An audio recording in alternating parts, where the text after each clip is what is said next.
Bismillahirrahmanirrahim. Assalamualaikum warahmatullahi wabarakatuh. Alhamdulillahirabbil alamin wa bihi nasta'in ala umur dunya waddin. Asyhadu an la ilaha illallah wahdahu la syarikalah wa asyhadu anna Muhammadan abduhu wa rasuluhu la nabiyya ba'da. Alhamdulillah, marilah kita panjatkan puji-puji syukur kita kepada Allah Subhanahu wa taala, yang dimana Allah Subhanahu wa taala alhamdulillah masih memberikan kita nikmat beribadah sehingga kita sampai hari ini sudah melaksanakan puasa di hari ke-28. Mudah-mudahan kita sama-sama berharap Allah Subhanahu wa taala selalu memberikan kita kekuatan dan hidayah sehingga kita bisa menyelesaikan ibadah di bulan suci Ramadan ini, bahkan sampai nanti setelah kita selesai di bulan suci Ramadan, Allah Subhanahu wa taala senantiasa memberikan kita istiqomahan dalam beribadah kepada Allah Subhanahu wa taala. Anak-anakku yang Allah muliakan, ayah bunda yang sedang berada di rumah, izinkan hari ini saya akan saling berbagi kebaikan, saling berbagi nasihat yang bertemakan tentang mengajak kepada kebaikan. Anak-anakku yang soleh dan soleha, kemarin Anda sudah sama-sama saling menyimak tentang pentingnya amalan-amalan terbaik yang kita miliki. Sama-sama kita ketahui bahwa di bulan suci Ramadan kali ini Allah Subhanahu wa taala banyak memberikan kita kenikmatan beribadah berupa pahala yang sangat banyak, pahala yang begitu banyaknya diberikan Allah Subhanahu wa taala. Tentu saja ini kesempatan bagi kita bagaimana kita bisa menggali pahala dengan sebanyak-banyak mungkin. Sebagai seorang muslimin, tentu kita mempunyai dua pilihan, terutama mengajak kepada kebaikan. Tugas mengajak kebaikan bukan hanya tugas seorang dai, bukan hanya tugas seorang ustadz atau tugas seorang guru saja, tapi tugas seluruh umat manusia. Ini adalah satu ciri-ciri umat Nabi Muhammad, di mana ia selalu tergugah dalam mengajak orang menuju jalan kebaikan. Dalam mengajak sebuah kebaikan, yang pertama, dalil yang kita gunakan adalah surat Al-Imran ayat ke-110 yang berbunyi sebagai berikut. خير أمة أخرجت للناس تأمرون بالمعروف وتنهون عن المنكر وتؤمنون بالله ولو آمن أهل الكتاب لكان خيرا لهم منهم المؤمنون وأكثرهم الفاسقون. Dari ayat tersebut kita bisa mengambil beberapa pelajaran. Yang pertama adalah bahwa mengajak kepada amar ma'ruf atau kebaikan adalah tugas kita semua. Tugas kuntum khairan umat terbaik, dan mengajak kepada manusia menuju jalan ketakwaan atau menuju jalan kebaikan. Ini kita maksudkan adalah kita selalu mengajak teman kita, saudara kita, keluarga kita untuk selalu ingat kepada Allah dengan cara mengajak untuk sholat, untuk sama-sama beribadah kepada Allah Subhanahu wa taala. Dan ini disebutkan oleh Allah Subhanahu wa taala bahwa kita adalah umat terbaik yang bisa dan akan harus selalu menyuruh kepada kebaikan. Contoh yang paling sederhana adalah ketika kita sedang berada di rumah, maka bagaimana sebisa mungkin berusaha mengajak kepada kebaikan, untuk mengajak sholat, mengajak baca Quran, mengajak untuk saling bersedekah. Yang paling terdekat dari keluarga kita, kita punya adik, ajaklah adik kita untuk sama-sama kita sholat berjamaah. Kita punya teman, ketika sedang di jalan mendengar azan, maka marilah kita mengajak teman-teman kita untuk memberhentikan sejenak apa yang kita sedang kerjakan untuk segera bergegas menuju masjid untuk sholat berjamaah. Hal-hal terkecil yang bisa kita lakukan adalah seperti itu. Poin yang kedua yang akan Pak Guru sampaikan adalah bahwa kita harus bermanfaat bagi orang lain. Tentu saja Ini berdasarkan dengan hadis yang pernah disampaikan oleh Nabi besar Muhammad SAW yang berbunyi sebagai berikut.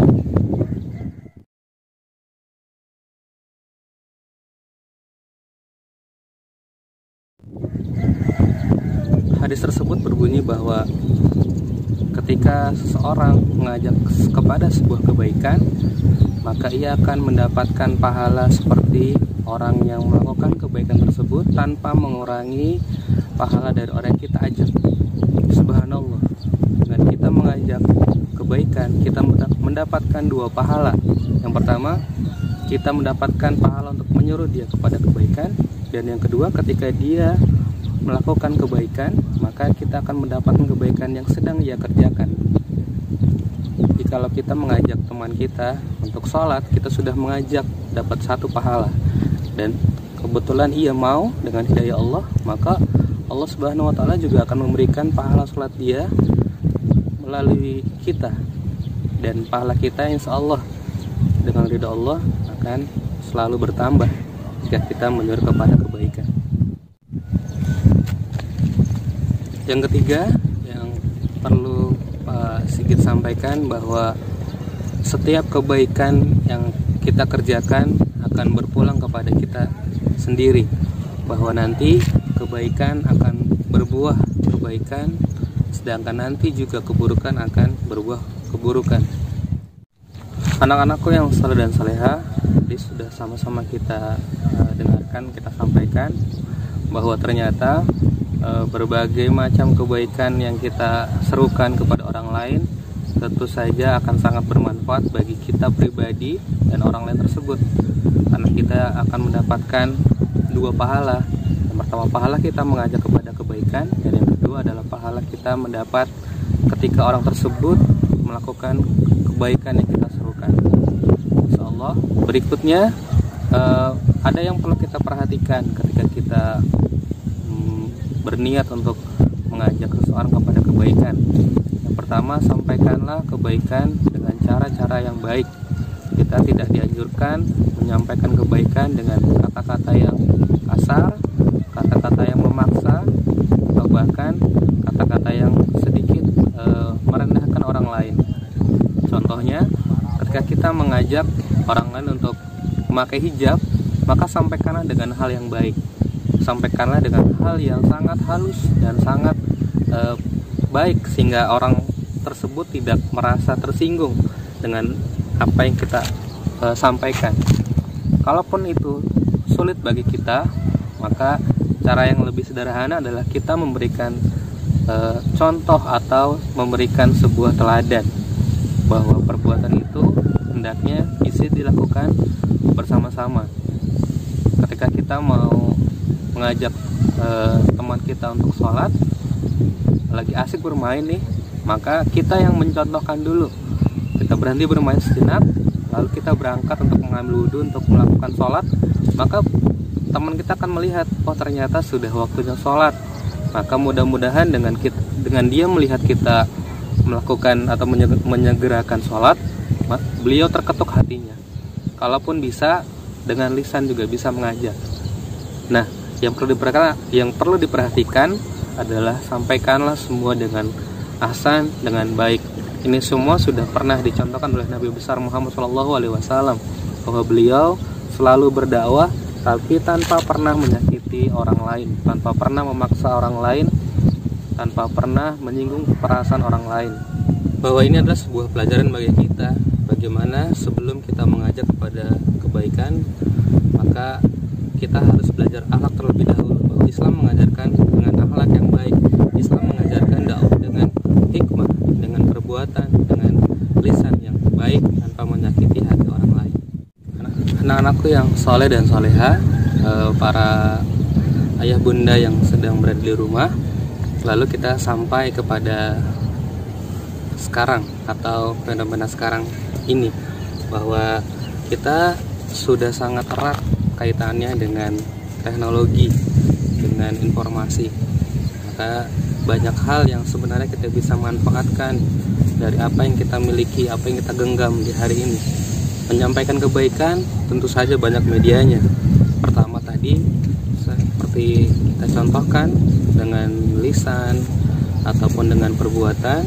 Dan sekarang dipermudah lagi dengan adanya penyampaian di forum media sosial atau di handphone yang kita miliki. Kita bisa sama-sama saling mengeruk pahala yang banyak saat kita memposting sebuah kebaikan, saat kita memposting sebuah hal-hal yang berbau kebaikan, dan orang akan terketuk ketika membaca apa yang kita bagikan, apa yang kita tulis. Maka ketika dia melakukan, itulah kebaikan untuk kita semua. Dan kita selalu berharap apapun yang kita kerjakan, apapun yang kita niatkan kebaikan, bahwa kita hanya tugasnya mengajak tanpa memaksa. Syukur-syukur beliau mau, syukur-syukur dia tersentuh hatinya. Tapi yang jelas tugas kita hanya mengajak. Mudah-mudahan dengan ajakan kita bisa mendapatkan hidayah. Dengan apa yang kita miliki, kita sangat dimudahkan dalam mengajak orang menuju kebaikan. Maka berikutnya adalah tugas kita mau apa tidaknya untuk mengajak orang kepada sebuah hidayah, mengajak seorang untuk menuju jalan kebaikan. Maka berikutnya tugas kita adalah tugas anak-anak di rumah yang soleh dan soleha. Silahkan dibuka bukunya di hari ke-28 Ramadan. Di situ ada tabel-tabel yang bisa kita isi. Bagaimana kita mengajak orang untuk berbuat baik, dengan cara apa medianya.